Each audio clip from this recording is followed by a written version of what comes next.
tous les mariages monogames ne sont pas heureux. Absolument pas. Beaucoup d'ailleurs sont malheureux. On condamne les polygames, on les insulte, on dit qu'ils sont bêtes, ils n'ont pas d'intelligence. Mais attendez, qui vous a dit que tous les polygames sont malheureux? Ce n'est pas vrai. Toutes les familles polygames ne sont pas malheureuses. Beaucoup de personnes vous diront ah, on impose à la femme. Qui vous a dit qu'on a imposé à la femme? Ce n'est pas vrai tout ça. Beaucoup de femmes sont heureuses d'être la deuxième, la troisième, la quatrième femme. Merci encore d'être là avec nous ce soir. Il fait très beau ce soir. Toujours un réel plaisir d'échanger avec vous. Vous savez, aujourd'hui on va parler d'un sujet très intéressant. Et j'espère que chacun en tirera quelque chose de capital. D'abord, je ne sais pas si vous savez, le grand pays que vous connaissez de l'autre côté a changé de guide, changé de... Vous comprenez? Il y a un nouveau monsieur, le papa là que vous connaissez, a décidé de nommer son gouvernement, c'est-à-dire, enfin, j'essaie de changer un peu les mots pour éviter d'être... Vous connaissez très bien comment ça se passe. Ah, je serai très vague, mais je compte sur votre intelligence. Je sais que vous êtes à la hauteur du challenge. Donc le monsieur a nommé beaucoup de personnes dans son, pour manager le pays. Vous voyez un peu comment ça fonctionne. Et je ne sais pas si vous le savez, le ministre de Santé est un monsieur, enfin, il était un monsieur il y a quelques années. Maintenant, c'est plus un monsieur, c'est une dame. Je ne dirai pas le mot, de peur que je ne sois... Vous comprenez un peu. Donc, il était monsieur, comme moi dans le passé.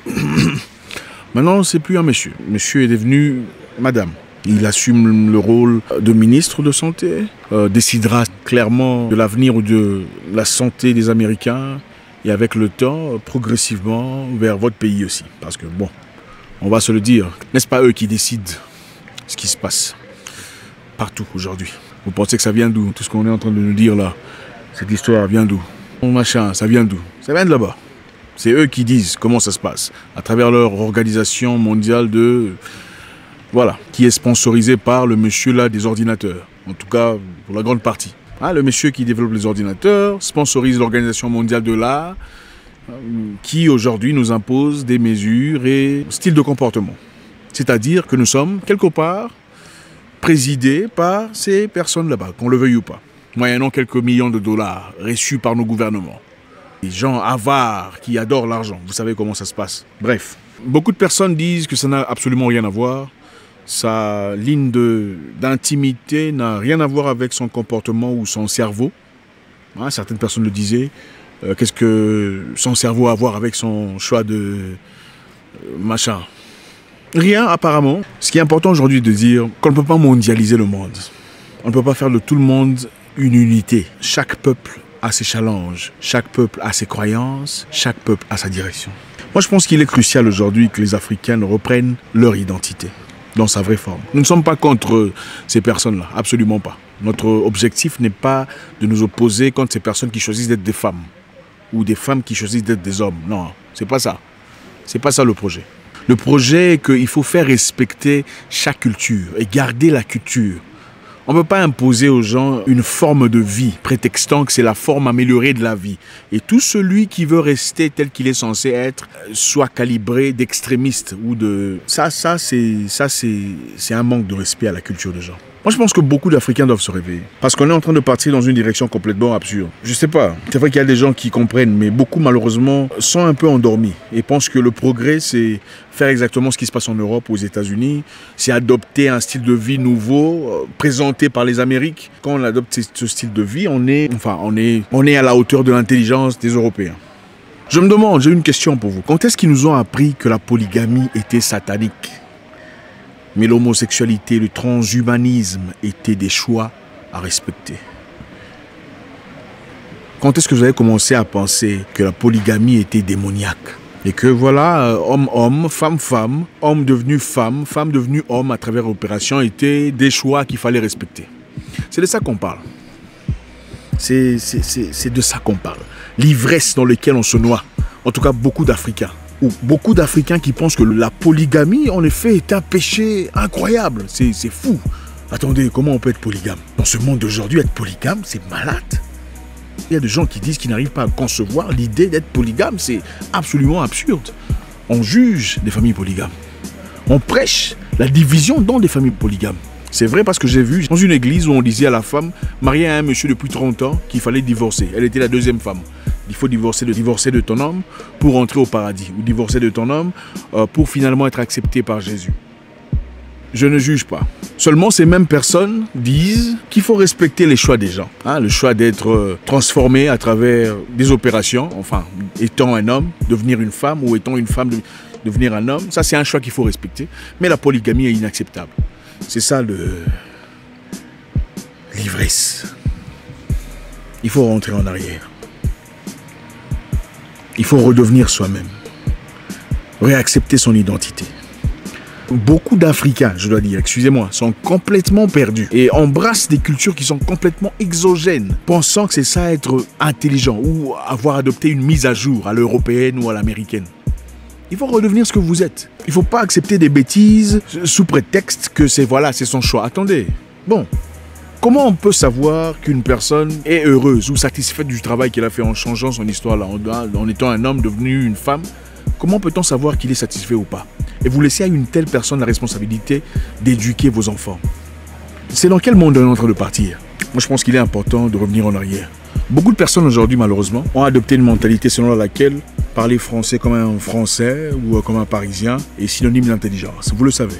On voit beaucoup de gens, beaucoup d'Africains en tout cas, qui sont fiers de parler couramment français, développent un complexe de supériorité. D'ailleurs, beaucoup d'Africains qui n'en parlent pas autant développent un complexe d'infériorité à l'égard de ces personnes. C'est ça le problème. Les gens vont en France étudier la littérature française, docteur en littérature française, au lieu de devenir docteur en quelque chose de productif, ingénieur, pour développer son pays. Je pense qu'il est important de rentrer en arrière. N'oubliez pas votre culture.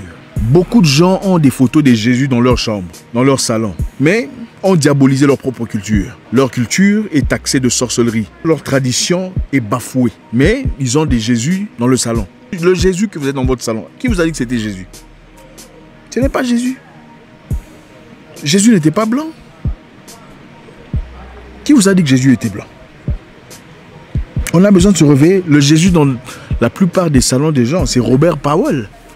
Robert Powell assume le rôle de Jésus dans la vie de beaucoup de personnes. Et quand ils voient la photo, ils sont éblouis par sa présence. Mais les mêmes personnes ont bafoué leur tradition, ne connaissent pas leur culture. Ceux qui adorent les langues françaises sont incapables de formuler des phrases correctes dans leur propre langue maternelle. Nous sommes complètement perdus. On essaie de calibrer le niveau d'intelligence d'une personne par sa capacité de s'exprimer en français. Mais on ne comprend pas qu'on peut être très intelligent en swahili, en lingala, en plusieurs langues africaines, en dialecte africain. Et on peut être très fluide en français et être complètement stupide. Parler bien français ou écrire bien en français n'est pas synonyme d'intelligence. Absolument pas. Ici, je tiens à nous rappeler, mes frères, qu'il faut réadopter notre culture, que chacun connaisse son identité. Avez-vous déjà été au village de votre père? Aujourd'hui, on parle de la globalisation. Qui vous a dit que la globalisation, c'est le futur? Les Chinois ne sont pas globalisés. Ils ont gardé leur identité. Les Juifs ne sont pas globalisés. Ils ont gardé leur identité. Peu importe où ils se trouvent dans le monde, le sabbat, c'est le sabbat. Ils marchent à pied. Selon leur culture, il n'y a pas de voiture, pas de déplacement en voiture. C'est le jour du sabbat. Nous sommes presque les seuls peuples qui, quand nous allons ailleurs, on oublie complètement ce que nous sommes. Et nous commençons à lapider ce qui garde notre culture. Non, c'est son choix d'être ce qu'il veut. Ah, ok, d'accord. C'est aussi mon choix de dire la papa, ma pantalon, ma chose. Enfin, voilà, il faut respecter mes choix aussi. Voilà. On ne peut pas vivre dans un monde où il n'y a pas de structure, frère. Et malheureusement, on ne peut pas avoir notre structure de vie venant d'ailleurs, venant de l'Occident. Ça ne marche pas comme ça. J'ai vu une personne quelque part, pendant que son enfant parlait sa langue maternelle, crier « Arrête de parler cette langue des sauvages. Il faut parler français. » Arrête de parler cette langue de sauvage. Il faut parler français. Pendant que l'enfant essaie de parler sa langue maternelle. Quel niveau d'abrutissement. Beaucoup de personnes peuvent être écœurées, surpris d'entendre ce que je suis en train de dire aujourd'hui. Mais ça, ce sont des réalités que nous vivons chaque jour dans nos familles, dans nos vies.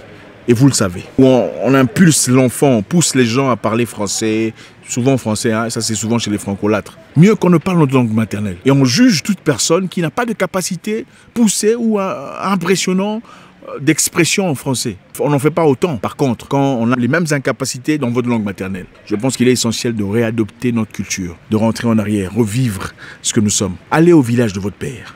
Avez-vous déjà été? Non, ce n'est pas un péché d'aller au village de votre père. Découvrir votre vraie identité. Votre vraie identité ne se trouve pas à Bruxelles ou à New York. Votre vraie identité, c'est dans le village de votre père. Connaître vos origines, vos vraies origines. Parler votre langue maternelle. Apprendre votre histoire, votre culture, votre coutume. Nous avons perdu beaucoup de choses, les amis. Moi, je ne suis pas censé être appelé Zach. Absolument pas. C'est un nom blanc, un nom européen. Vous ne verrez jamais un juif appelé Kitengay ou Moussavou ou Baragua. Jamais. C'est nous qui sommes devenus des Jean, des Jacques, des Luc, pensant que c'est de l'évolution. Ce n'est pas de l'évolution. On a perdu notre identité. Je pense qu'il est essentiel que nous revenions en arrière. Cette histoire de non, c'est les choix de quelqu'un. Nous ne sommes pas contre ceux qui font ça. Ce n'est pas ça. Nous sommes contre l'unification du monde. Je pense que ça n'a aucun sens. On ne peut pas unifier tout le monde sur un même concept. Ça, ce n'est pas comme ça que la vie est censée être. Je pense que la vie aussi, sa beauté se place dans la diversité des cultures. Nous respectons ce que vous êtes. Nous respectons vos choix. Si vous voulez être un monsieur devenu femme, on respecte ça. Mais il faut aussi respecter la culture de ceux qui choisissent de rester tels qu'ils sont ou tels qu'ils ont toujours été initialement. Pour finir, les frères, je vous encourage de vous découvrir, de perpétrer ou de continuer ce que nos parents ont commencé ou nos grands-parents. Sinon, avec le temps, je pense qu'on sera complètement perdu. Je ne sais pas si vous le savez, mais aux États-Unis, on est en train peu à peu de changer, de créer un système où il n'y a pas de, il n'y a pas de le, là, il n'y a pas de monsieur, madame, il n'y a pas de mademoiselle. Vous voyez un peu ce que je veux dire. On veut créer quelque chose de neutre pour, pour qualifier tout le monde à la fois. Vous comprenez un peu? On veut effacer les monsieur, madame, tout ça. On veut créer quelque chose de neutre pour qualifier tout le monde. Et je ne sais pas si vous êtes des pro-choix. La plupart sont... Je ne sais pas si c'est le genre de vie que vous voulez. En tout cas, pas moi. Merci encore infiniment. J'espère qu'on a appris quelque chose aujourd'hui. Le Jésus dans votre salon n'est pas Jésus. C'est Robert Powell. Il faut jeter ça dans la poubelle. Ce n'est pas Jésus. Ce n'est pas lui. C'est un blanc qu'on a appris, qu'on a placé dans nos salons. Aujourd'hui, règne en maître absolu dans la vie de beaucoup de personnes. Il faut réadapter son identité à ce qu'on est profondément. Être polygame n'est pas plus un péché que être papa, papa, maman, maman. C'est ce qu'on nous a appris. On condamne les polygames, on les insulte, on dit qu'ils sont bêtes, ils n'ont pas d'intelligence. Mais attendez, qui vous a dit que tous les polygames sont malheureux? Ce n'est pas vrai. Toutes les familles polygames ne sont pas malheureuses. Beaucoup de personnes vous diront, ah, on impose à la femme. Qui vous a dit qu'on a imposé à la femme? Ce n'est pas vrai tout ça. Beaucoup de femmes sont heureuses d'être la deuxième, la troisième, la quatrième femme. Je ne suis pas ici en train de dire que moi j'aime être polygame ou je vous encourage à être polygame. Ce n'est pas ce que je dis. Je suis simplement en train de dire que c'est une culture qui existe depuis très très longtemps. Et aujourd'hui, grâce à Internet, on ne peut pas oser dire que être papa, papa, maman, maman est une liberté d'exister, mais être polygame est un péché ou du satanisme. Ce n'est pas vrai. Tous les mariages monogames ne sont pas heureux. Absolument pas. Beaucoup d'ailleurs sont malheureux. Et ce n'est pas ça notre sujet. Le sujet est que s'il faut respecter ces personnes, il faut aussi respecter les choix des gens. Et ne pas crucifier ceux qui vivent bien au Sénégal, par exemple, au Burkina Faso et dans beaucoup de pays où c'est pratique, dans beaucoup de pays d'Afrique où ces pratiques existent toujours. Merci infiniment. Partagez avec nous. On a besoin de votre implication. Je pense qu'il est essentiel de développer des sujets intéressants et importants dans notre société. Encore une fois, je ne suis pas en train de dire qu'il faut devenir polygame. Ce n'est pas ce que je suis en train de dire. Je suis en train de dire qu'il faut arrêter de juger les gens si vous ne voulez pas qu'on juge cela. Je vous souhaite une excellente soirée. J'espère vous parler encore très bientôt dans une nouvelle vidéo.